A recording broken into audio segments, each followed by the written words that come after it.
Hey, everybody, welcome back to the Nerdy AF podcast. I am Finch, and I am here with my sister from another mister. Kayla. Kayla is in the house. We just finished recording a great podcast with Breanna, who Kayla got to meet at MegaCon doing an absolutely fantastic C3PO cosplay that she 3D printed, built, all that kind of stuff. So we had a fantastic conversation about that. But prior to getting into that episode, Kayla, we have to talk about what's been new with us. So I will let you go. So, a lot of you guys know that I have been kind of under the weather for over a month, which has kind of led to just like a lack of production of, material on our end, but also just recovery from con in general. But why I haven't been really able to join in the lives because I was getting like on average like 4 or 5 hours of sleep a night. So I've been just trying to prioritize my physical health since I wasn't recovering. I had bronchitis, which eventually, from me only taking cough medicine, turned into an upper respiratory infection, which transitioned into like a baby version of pneumonia. So sorry, LOL, my bad. I'm working on getting better, and I'm basically back to normal again, which is why we are filming. So we're kind of working on trying to create a schedule again, trying to get some people, like people who we've been wanting on the podcast who are lined up. It's just a matter of figuring out dates and times with our limited schedule. So thank you guys for bearing with us. We still have a lot of material. Like I have a bunch of videos from MegaCon, WonderCon, that we can be using to post in our videos and stuff. They're currently unaired because I have not sent them to Finch yet. Mm-hmm. Yeah, and we were definitely, because I mean, gosh, we were about a month, I guess, that we were like sort of like the last episode we did was our WonderCon recap, which we recorded in person at our Airbnb in California. And that's okay. Like you were, oh my God, guys, like she's not shitting you. She was so damn sick. And just coughing and hacking. I mean, and that was over a month ago, and she was sick prior to that. Um, and so, yeah, there was definitely a break there because it's like when you're coughing and hacking, like podcasting is the last thing you need to be doing, because then it just sounds like a horrible track, like it just constantly. And she was like borderline death warmed over. So it was like, okay, we'll take a little break, take your time, get feeling better. And when you're ready to Yeah. get back into the swing, we will go full force. Yeah, and it was so hard to recover for like with my job. I talk all day to people, multiple people a day, and it's in healthcare. So it's like strapped up. I have a mask on, but you're coughing, and then like that hot air is hitting back at you and you're choking. Cause like for me, it was just like a cut off of air and just started hacking. Even our Airbnb host like came in and gave me cough drops who could hear me from upstairs because it was that bad. And then throughout that time, it's like everyone in my life makes me laugh so much. And then I sound like I throw back 3 packs of Pall Malls a day. And I like to sit out in the sun and just bake myself because it's just like, but we're back. I'm back in my 25-year-old body, smoke free. And the lungs are, I would like to say, almost fully healed. Yes, yes, and I'm excited for that. I'm glad you're just like straight up feeling better. And we are now under the 5 week mark till we get to see each other again. And that I am so excited about. As any of you who listen to this podcast know that Kayla and I, for being besties, we live at like 1,000 miles away from each other. I'm in Northern Illinois. She's in Florida. It sucks. We saw each other at WonderCon. That was the first time we'd seen each other since Dragon Con in September.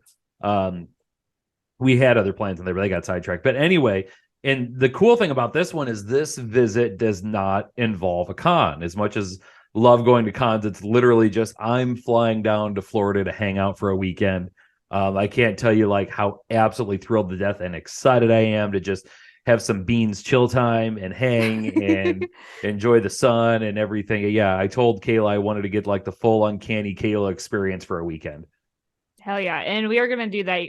Nerdy AF is going to the beach. We're going to be probably, hopefully, vlogging the whole trip that he's here.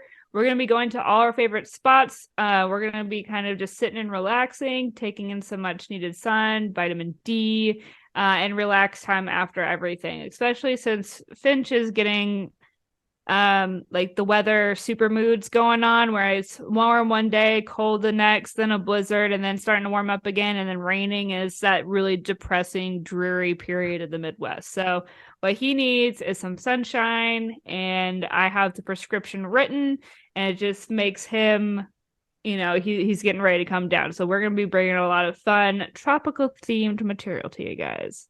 Yeah, I keep debating whether I should show up like full Midwestern tourist, like Hawaiian shirt and the whole thing. Maybe like some some of the suntan lotion on my nose, just like totally like cliche it up. Big hats. Oh Yeah. my gosh. Dude, I was at the beach yesterday, and so for anyone who's watching, you can probably see the ring of red around on me. But I got to watch some people at the beach who literally strolled up wearing like neck pillows, and they were all decked out in Hawaiian gear. And it's just like looking at them, and it's like, did you just get off the plane and go straight to the beach? If so, mad respect, dog. I love this shit. That's 100% my plan. Like, I'm just going to be like, let's go, like right immediately. Like, yes, absolutely.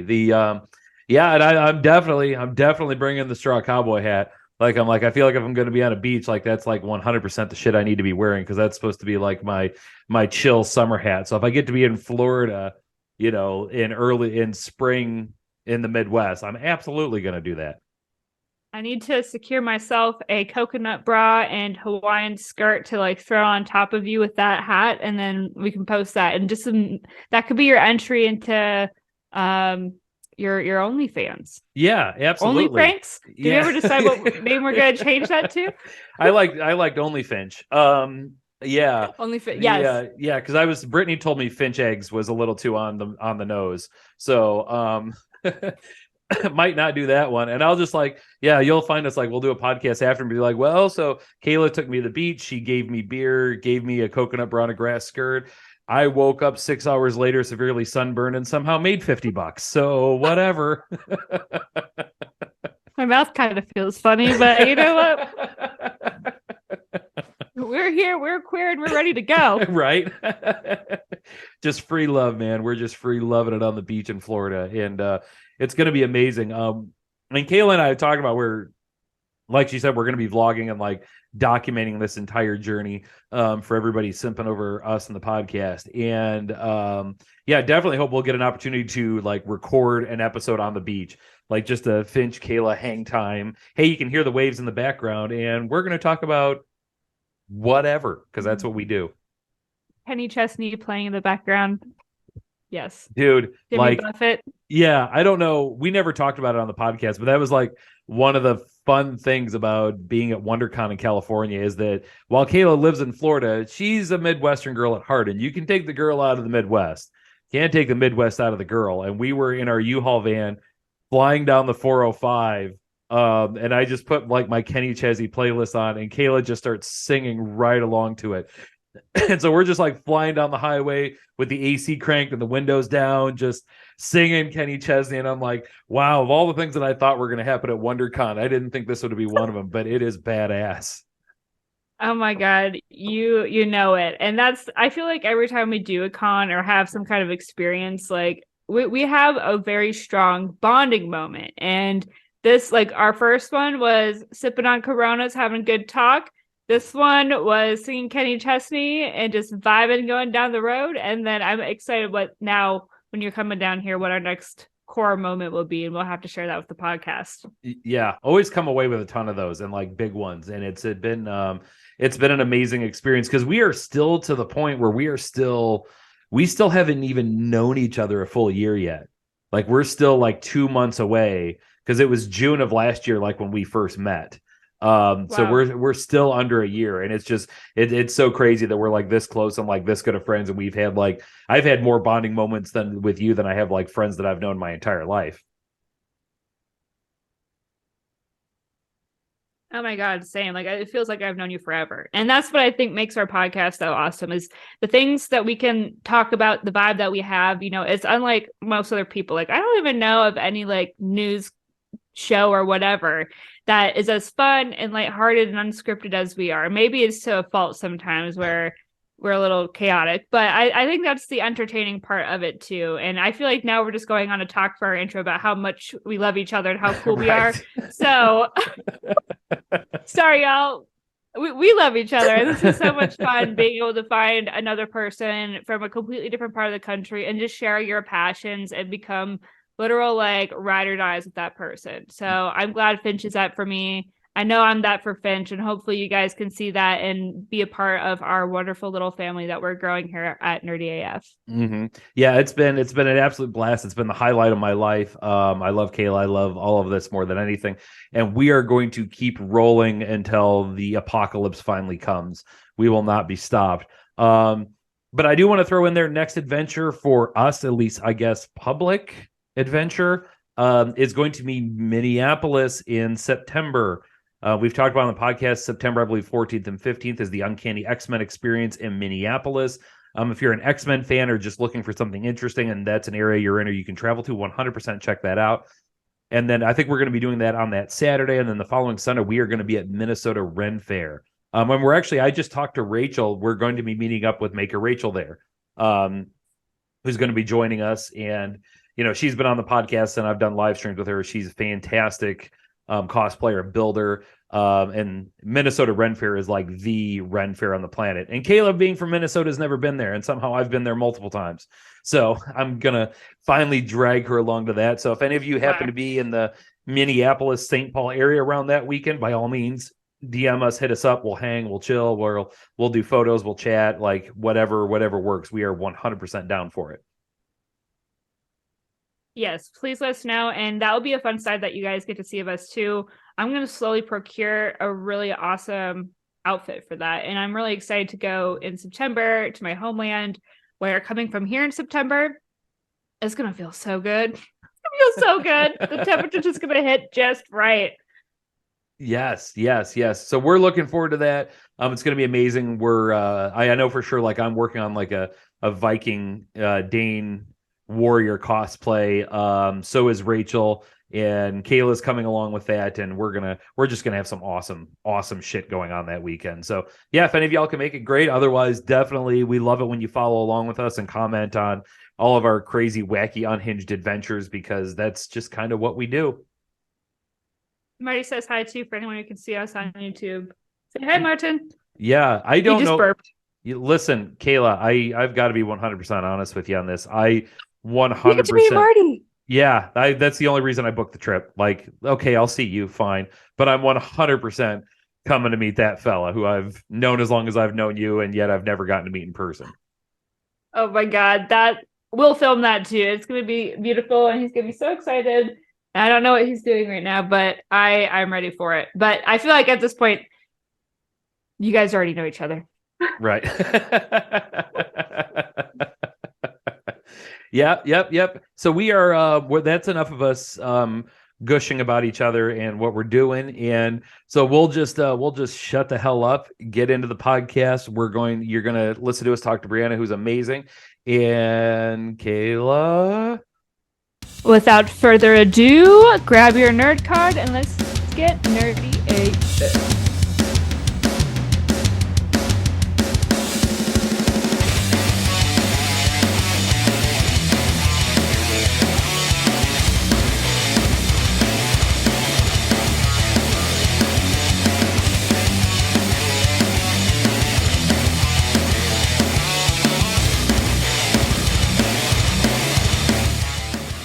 Hey everyone, my name is Kayla and I'm here joined by Finch and Breanna. And I really was fortunate where we got to meet at MegaCon and I got to see everything on a full display. And that was the first time I've ever seen a C-3PO cosplay in action or even on a person. Like I think I've seen just like a model in the corner, but this was absolutely fantastic. So I'll just open up the floor for you to kind of get started on talking about the process that you did with that cosplay in particular. And then we can kind of talk a little bit more about your other cosplays that you've done. Sure. Thank you guys for having me. I really appreciate it. So the C-3PO that's behind me is the one that I wore at MegaCon. Everything but his arms. We just got a stand-up. He is 100% 3D printed. The only piece on him that is not 3D printed is this neck piece right here, and that is made out of EVA foam, just since there wasn't an STL file to go with it. So I started him probably end of October, and I finished him the night before MegaCon. So it was like a 5-month long project. And it was a huge learning journey because Anthony Daniels, who plays C-3PO, we all know and love him. In his costume, he's 5'10", and with shoes on, I'm over 5'7", 5'7.5". So I'm quite shorter. I'm also curvier. So scaling all the parts to fit me was a huge learning journey. I'd never done a full 3D printed cosplay before, and I use PETG. I use PlayFab materials. So I tried dabbling with more eco-friendly stuff. This droid was just learning on so many different levels. And I don't know, do you have any specific questions on making him? Yeah, you said that was your first full 3D printing cosplay. Did you have a background like in 3D printing prior to deciding to launch on this venture? Oh, absolutely. Well, yes, absolutely. On TikTok, I am known for 3D printing droids. So I started that in 2021. I started with an 18-inch pit droid and then turned into a 3-foot pit droid. And then the droids are now 6'4". So having giant full-size droids in my house is not new. Having one that is wearable is very different for my household. He was the first wearable one. Yeah, and that's crazy to think about being wearable. So what were some of the biggest things that you learned in the making process for it, as well as like after you were wearing it, what kind of things would you do differently? Oy, that's a big one. So there's, as far as in the making process, the thing that saved me was I designed a digital notepad, if you will, to organize my cosplay, organize the printed pieces, because the amount of trial and error that was necessary to scale him correctly was out of this world. And if I had tried to retain all that information in my head, which I normally do for my droid projects, and I can keep track of that, I would have been completely lost because there's so many changes, so many reprints, so many weird things like that for the thighs, especially. I ended up scaling out on X, Y, and Z, and I never do that. That's not a good rule of thumb usually in cosplay. You just, scale it universally. But in this instance, that was not possible. So having somewhere to keep all my thoughts contained and all the very specific 3D printing journal related notes, like infill settings, how many grams. So I actually could even track how much it cost in the end, everything for C-3PO when he was, I want to say he was over 120 something pieces to print altogether. Whoa. And that's not including all the multiple reprints. So it was a lot of pages that were filled. Wow. That saved me. Yeah, God, yeah. A project that's big of an undertaking, that would be like, you'd have to keep yourself organized. Otherwise, you'd end up with pauldrons and thigh pieces laying everywhere and not knowing where what goes. Right. And if you have to reprint it, right. I guess at the beginning, because I think it's so cool. What droid wise and even like Star Wars character cosplay wise, what made you want to go with C-3PO? Well, I also want to know too. I haven't started 3D printing him yet, though. I love C-3PO. I've always loved him. I was huge into watching like the animated droid series that when I was little, that was really fun. Him and R2, the droids being the heroes of the stories. I think I connect with his anxiety on things too. I really love that he's put in these really awkwardly tough situations and he's not meant to be there. He has no business being there, but every time he sarcastically and wittily rise to the occasion and figure his life out and be like, okay, we're here. What do we do? And I love that energy. And I like that I can relate to that, where it's like, okay, we might feel a certain type of way about this, but we are here for it and we're going to do it. He's fun. And for a first time doing this, where it was going to be already something that had a lot of anxiety surrounding it, what better character to kind of, do that journey with? I love it so much. And I think you nailed it on the head. And so many of us relate to C-3PO for that exact reason. Like there's no part of him that sought out or intentionally put himself in any position that he found himself in. But then he was just kind of like, well, shit, I'm here. Now what, Exactly. That's a really nice way to look at it too. All that. Yeah. Sometimes you're just kind of SOL and you just have to run with it. 100%. And, I don't know if you checked out the podcast before this, but usually a big question that Finch usually likes to ask is, how did you get started in the realm of nerddom? Like, how did you earn your nerd card? Is that a thing? Earning your nerd card? Yeah. Nerd That's card. what we call it. Just sort of like, because we always feel like heroes and villains, they always have their origin stories, and every nerd does too. Like there was something that either from their childhood or something that made them like go down this path and now makes them a more superior person than the rest of society, I think. Oh my goodness, I love it. That's so funny. I couldn't tell you. I was indoctrinated very small to where I didn't even know that was a thing. And growing up in the 90s, before we had like, internet and dial-up connection, I was also a wilderness child. So I was outside. I just knew things like Nintendo 64, Star Wars, Star Trek. All these things were just a part of my life growing up. And I never thought twice about it, didn't question it. Lord of the Rings, The Hobbit, the animated version before the real one came out. I don't think there was one thing that was like, oh, this was my nerd moment. And actually growing up when I got older, a lot of the boys I knew, nerdy things were for boys. I was excluded. And I just, whatever. I had other things to do. I didn't care. But as an adult, when I met my husband, we like to joke that we both try to be cool with each other. We didn't let each other know what a big nerd the other one was.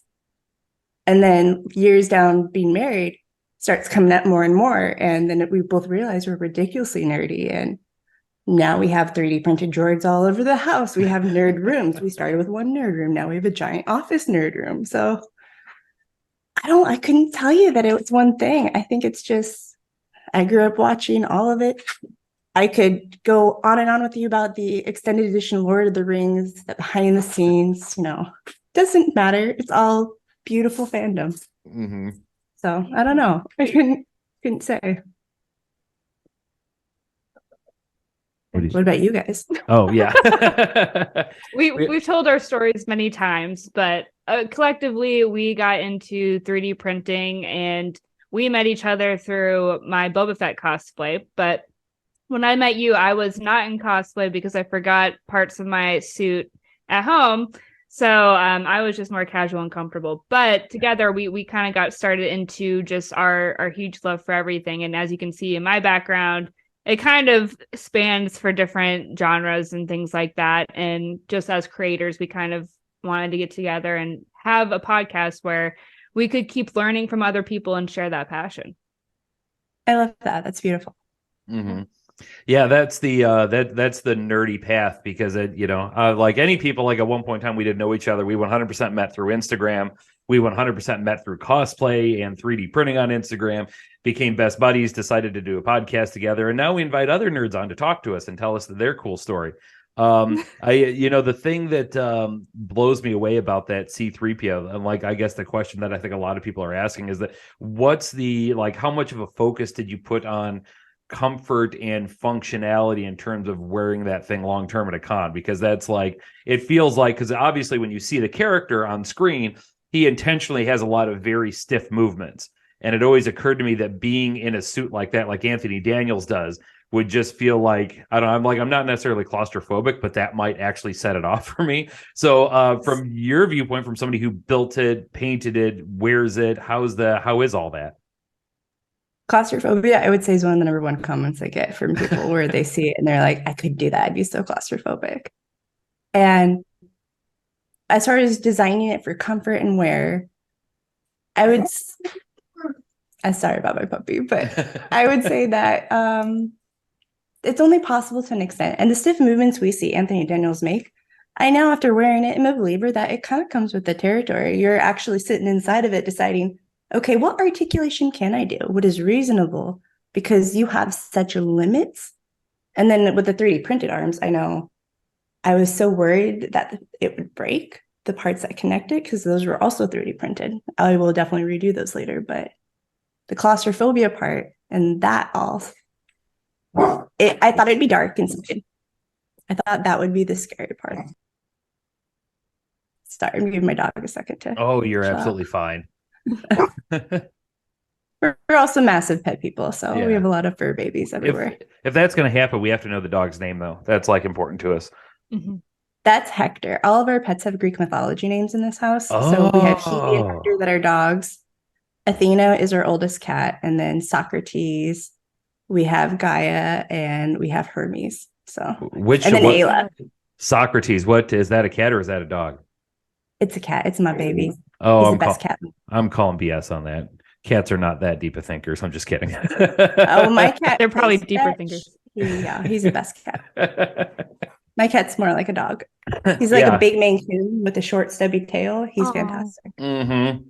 Yeah, we're the opposite. We've got a dog that thinks it's a cat because it like spent like 3 years in a shelter next to the cat enclosure and literally thinks it's a cat. And she's an idiot, but that's another story. So I apologize. Back to the suit we were talking about, because that's that's like one. Yeah, and that's like one of those things where I feel like if 100% if you're in that cosplay and you need, like, you're not picking something up off the ground, right? Like is it pretty? Yeah. Oh gosh, no. Yeah. Turning my head, I could turn about this much both directions, and that was some experimentation to decide that. Let me let him out really quick. He might be quieter. Yeah, I'm absolutely. So sorry. No problem at all. Yeah, now we can see this. For anyone who's watching now, you can see the suit in full view. It looks so good. Look at that damn thing. I know. Jesus. And that's the great thing about cosplay is, like, for anyone who has full 3D printed suits, then you can just throw that up on a stand and have a nice display piece. Right. Yeah, for sure. Oh my God. Oh.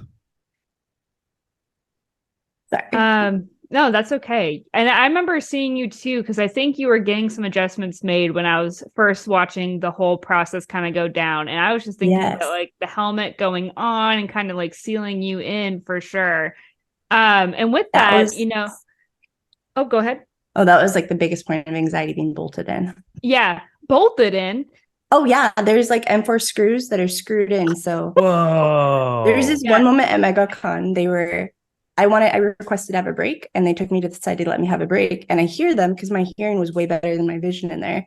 And they're like, "Oh no, it's not coming out. I'm having trouble getting the screw out." And in my head, that was one of my worst fears going into that. And I'm sitting there inside the suit. My arm is killing me because it's on wrong, needing a break so bad. And they're like, "It's not coming out."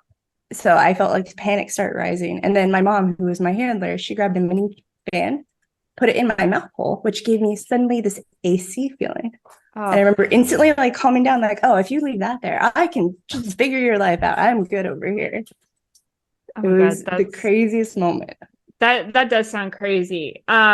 Oh my gosh, that kind of freaks me out thinking about it. And like thinking too, because when you get warm and your skin expands, like it gets tighter in there. And I'm sure like the scaling to get absolutely perfect, like there's probably like very little wiggle room. There's no Jesus. That wasn't the only thing I noticed though. When we were looking at your suit, like I was putting eyes on that. Granted, I wasn't wearing glasses, but I could see decently well. And I was looking, and for that to be fully 3D printed, that was smooth as fuck. Like there was no lines that I could see, and the paint job was immaculate. So talk a little bit about what you felt really helped to add to that process. Either like, was it mostly prep, or were you using certain materials to really help achieve that smoothness? So I'm a big believer in post-print processing, and I share all of that on my TikTok, where anyone who's ever interested in knowing how to do what I do, they can just jump on there, and there's a bazillion of droid videos on how to post-print process. And for C-3PO, it was a huge, not so much material-wise. I feel like as long as it's a good sturdy filament, you can kind of do this with any material.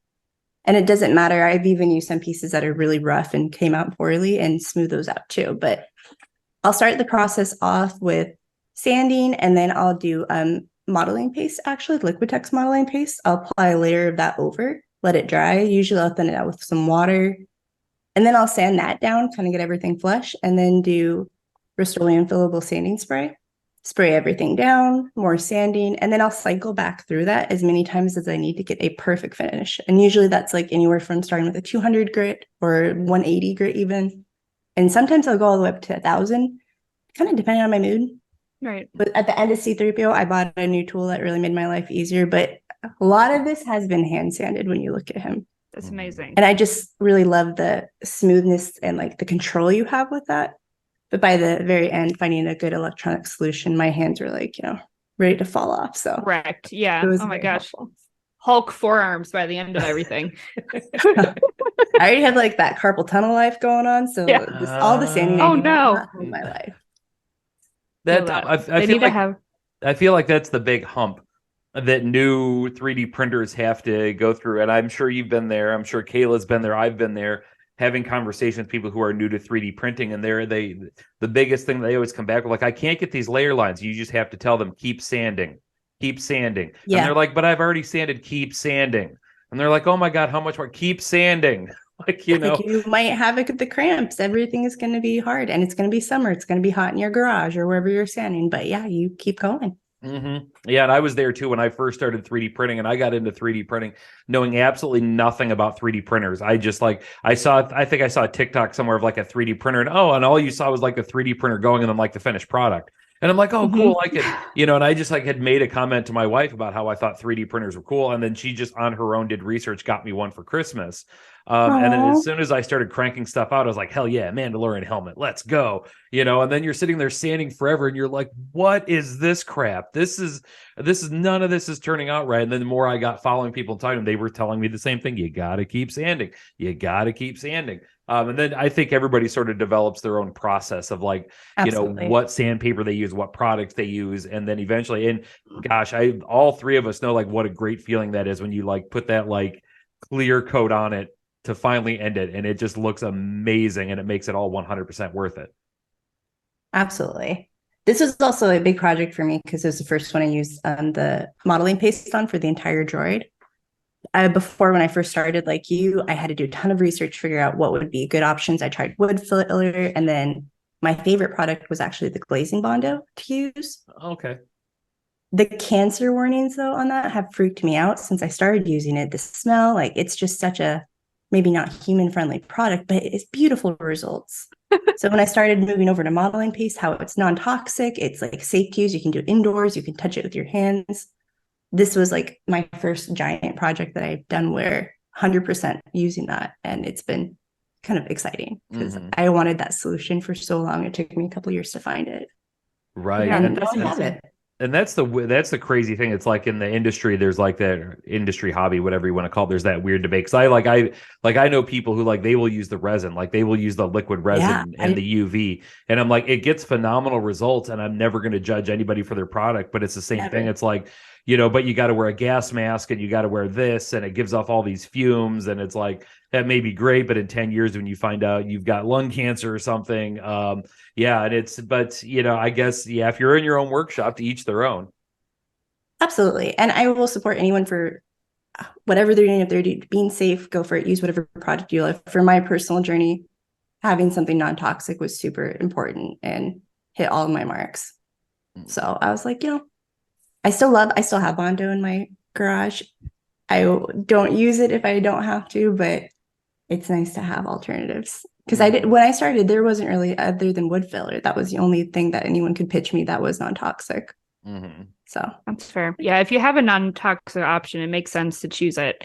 And I have one more question before I let Finch start asking more. You'll have to remind me. So are you actually from Florida then?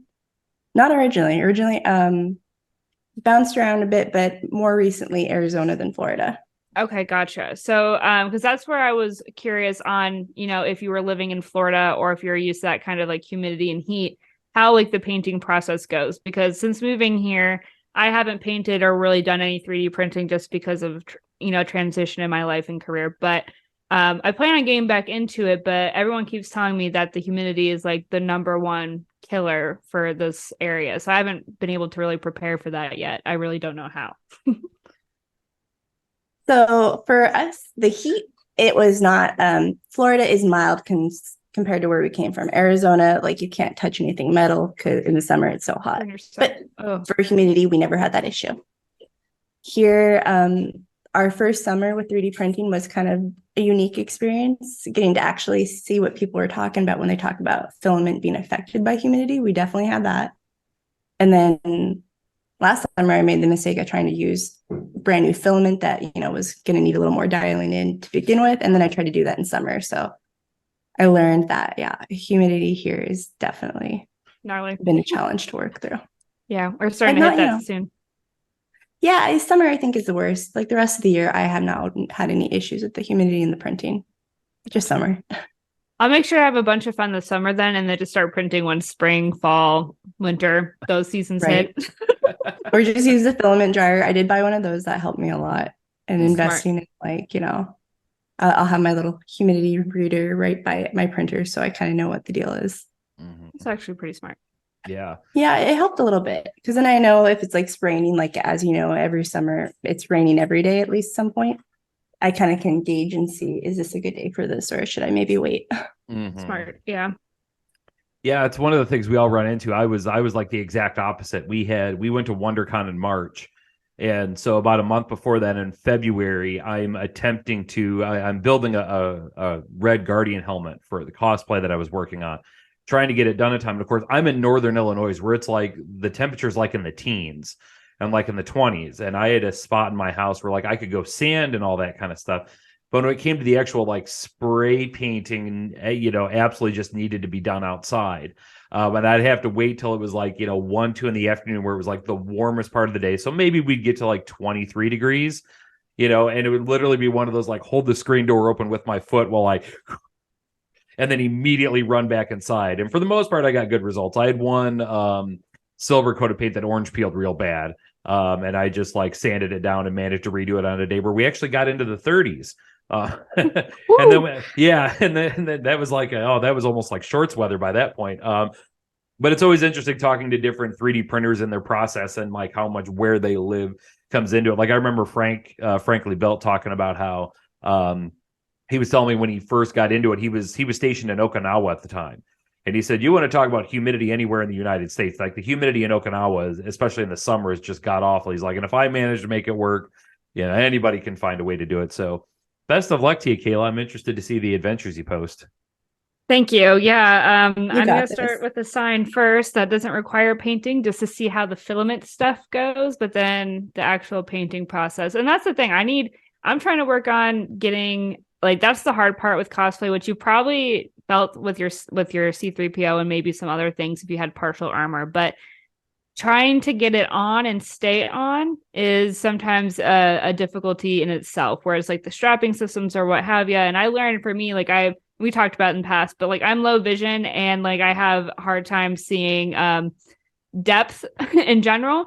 So like helmets don't work for me, and I also can't hear that great. So like all my senses are just muted in general. And then when you put a helmet on, like I'll knock into shit or people, and I'm just like, so I'm trying to find a good cosplay that's like semi-armored, something that doesn't have a helmet, also something that doesn't have a backpack or jetpack kind of situation because I'm scarred from doing the Boba Fett one.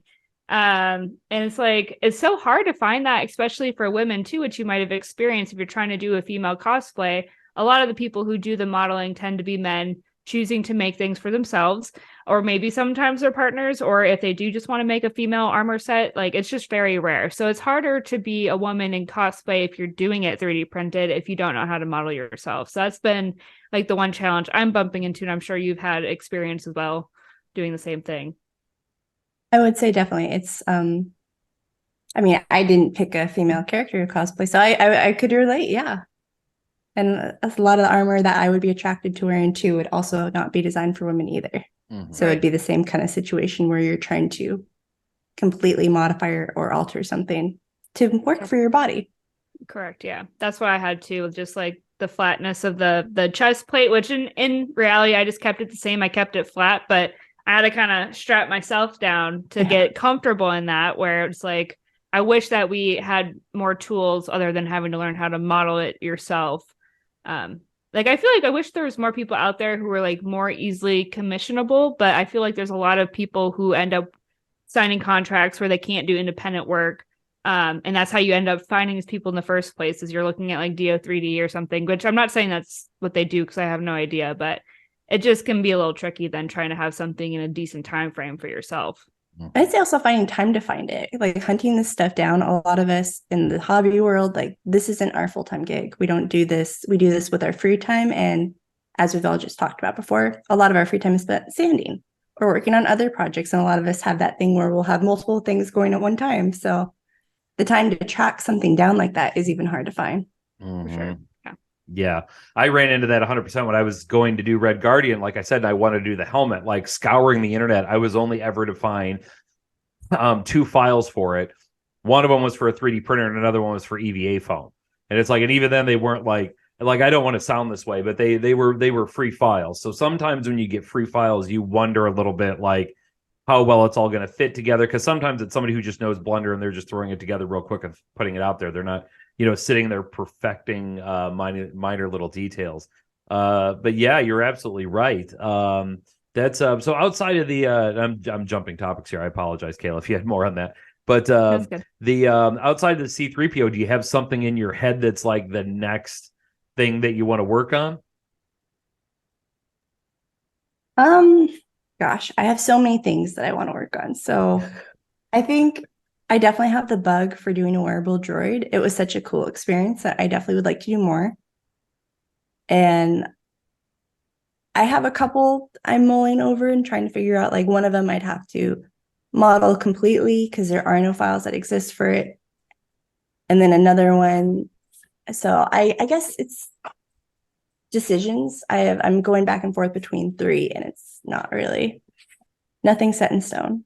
Are you willing to reveal any of them, or is it locked down in the creative lab right now? I'm still mulling through them, Okay. so I'll wait on the reveal until I've actually picked something. Cool. Smart I like idea. that. There can be pressure sometimes if you like put out what your ideas are, and then if you're like, I had that too, where I was going to do like a Lady Thor cosplay and then 3D printing it and thinking about how they were going to adhere and how uncomfortable that suit would have been if it was all 3D printed.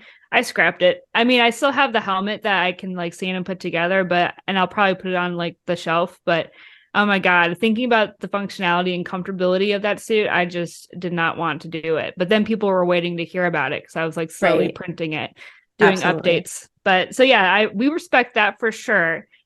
So what might be a little bit easier of an answer then would be, do you have any cons in the horizon that you want to be going to, or is there any kind of plans for travel or events that you want to make? MegaCon next year, we've already bought tickets for that. We'll be there for certain.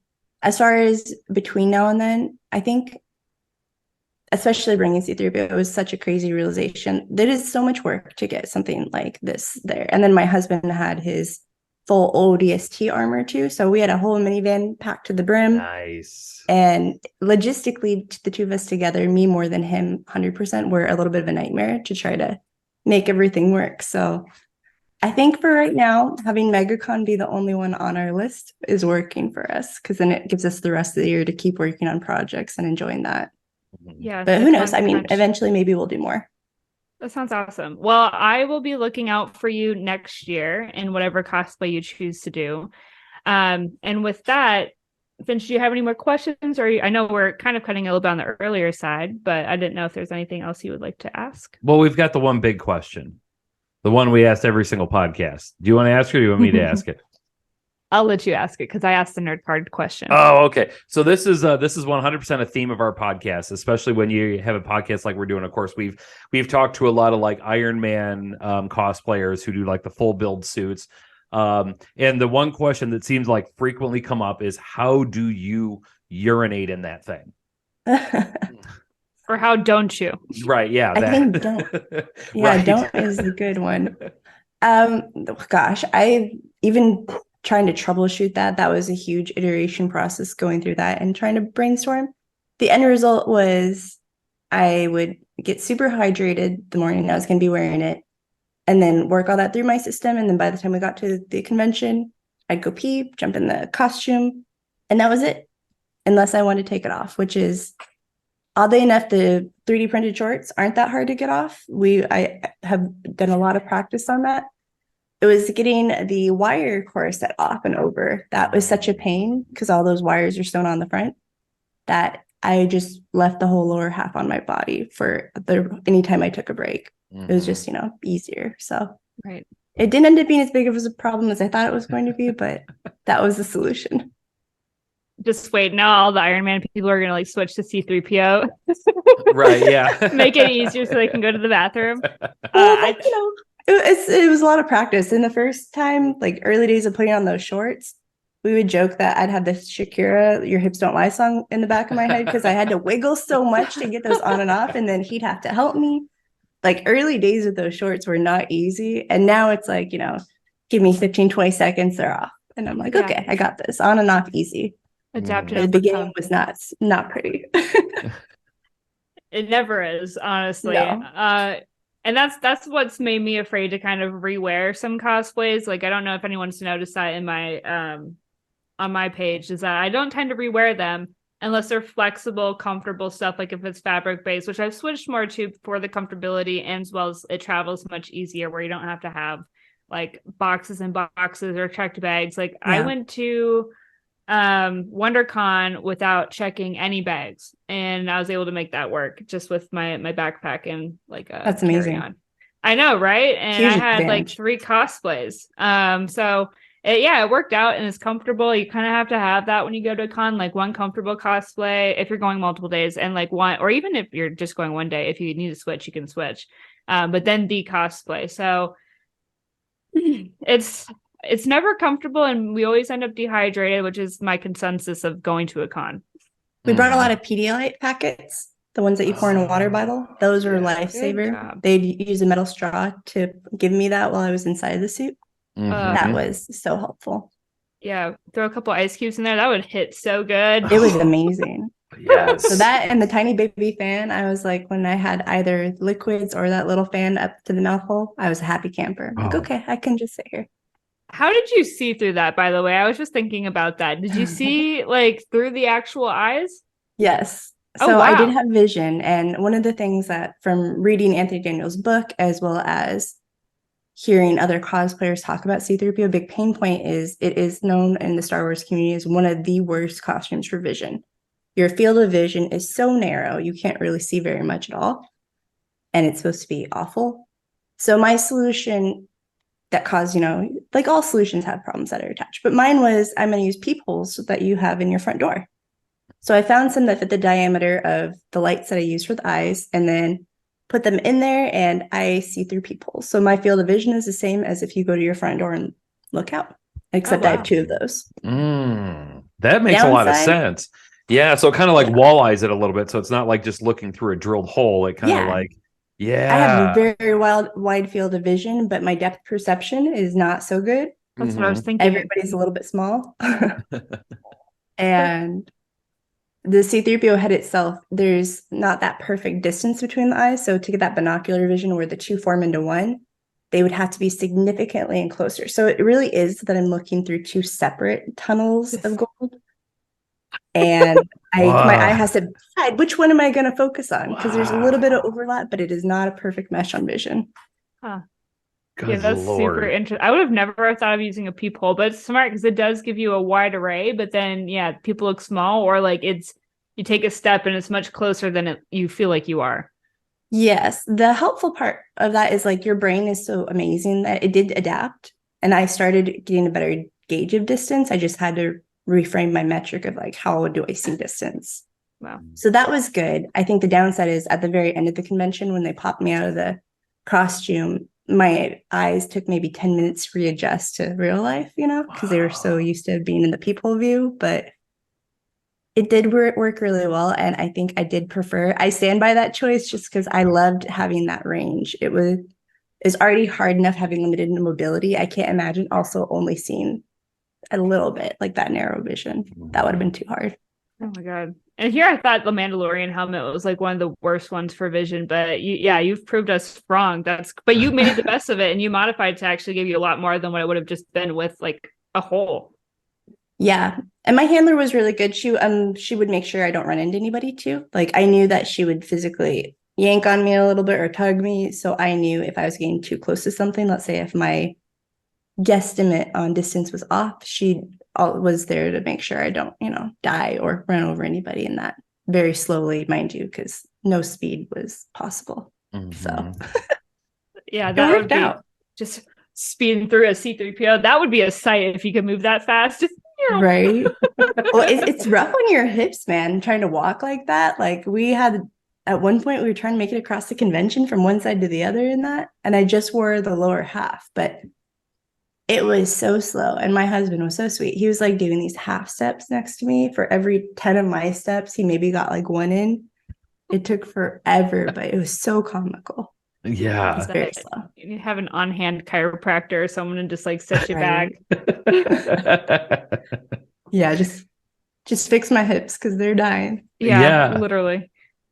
Well, top to bottom, that whole cosplay is like a level of commitment that is absolutely unbelievable. I mean, the amount of work you put into it, the amount of the thought process clearly you put into it. And yeah, everything. Like I'm 100% blown away by it. I think it's absolutely amazing. Hats off to you for doing that. Because the only thing that stinks is that I didn't get to see it in person. I've definitely scrolled through your Instagram and looked at all that, looked at so many pictures, and then Kayla's the lucky one who actually got to see it in person. So cool. And I don't know if I got a video of it. I can't remember, but I think I might have not. But if I did, I'll try to get a clip of it and maybe post it or something. But I did get a couple photos. Yeah, it was so cool. And I was there and I was just like, there's so many people around you. And I was just sitting there patiently. I'm like, I'm going to talk to this person. I'm going to get their details. I'm going to post pictures. And that's the hard part of like, people are in their suits or like people are swarmed around them. And we talked about this with Brittany on the other show, or I mean, not the other show, but like another episode where she's like, there's probably a bunch of photos like floating around, but it's so hard to know if people don't tag you. But how are people going to tag you if they don't know? Which is great when you see all the signage and stuff around them. But that's why I've made sure to kind of come up. And I'm glad that I think it was your handler who gave me all your guys' business cards, because that's such a great thing to have. If anyone ever asks you guys for like a cosplay idea or whatever, or more information, always have business cards, because like I had a whole bag full of them and I was just like going through finding everybody again. And that was brilliant. Yeah, it was brilliant. Yeah. So hats off to you, but it was so fun to see you in person, and hopefully we get to see it in person again one day, or at least we get to see you, work on another really cool droid outfit cosplay, or even just a droid in general. There's definitely will be more in the future. I can guarantee that. It's been fun. I'd say like the one thing on him that I'm the most proud of was like the chin system for the lights and the speakers. That saved my life because you can't hear me inside of it. So I had no other way of communicating, like being able to do Jim Carrey chin movements. Like, yeah, I could trigger it and then I could communicate, yes or no with blinking lights. And if I hadn't had that, I don't think wearing this would have been possible. Like that would have been such a nightmare for feeling like I was safe or had some way to call for help or have a lifeline of communication. Yeah, literally. I think that was like the biggest win. Awesome. Yeah. Well, hey, since we are wrapping up, we have one more minute left on the clock. Just before we do close up, what is one thing that you feel like would be really important insight or advice or encouragement to our followers? Be ready to fail and embrace that. That's all good. Like failing is part of the journey. You will learn so much more from any time you fail than ever you will when you succeed. So 3D printing, I think, is the most healing hobby because you get to work through all your issues with failure and just be confronted by them over and over and over. And I think that's beautiful. That's true. I love that so much. Or at least have a smash party with all your failed prints. Done that. Therapy. Yeah, my failed prints turned into a garden outside. So, I have a droid garden. So many different colors. Yep. Love that. Well, thank you again for coming on the show. It was so wonderful being able to see it in person and again, learning so much more about it. And I'm sure this won't be the only time we talk to you. Hopefully we can have you on a live sometime, or at least try to get a little bit more information as you're moving along. So thank you again for coming on today. Thank you for having me. It was so lovely to meet you at MegaCon. Thank you. Yeah, well, just like she said, thank you so much, Breanna. Thanks for taking the time. We look forward to what you do in the future, and we will definitely be in touch. Right back at you guys. Thank you. It's been so nice meeting you both. All right. Well, take care now. Bye. Bye.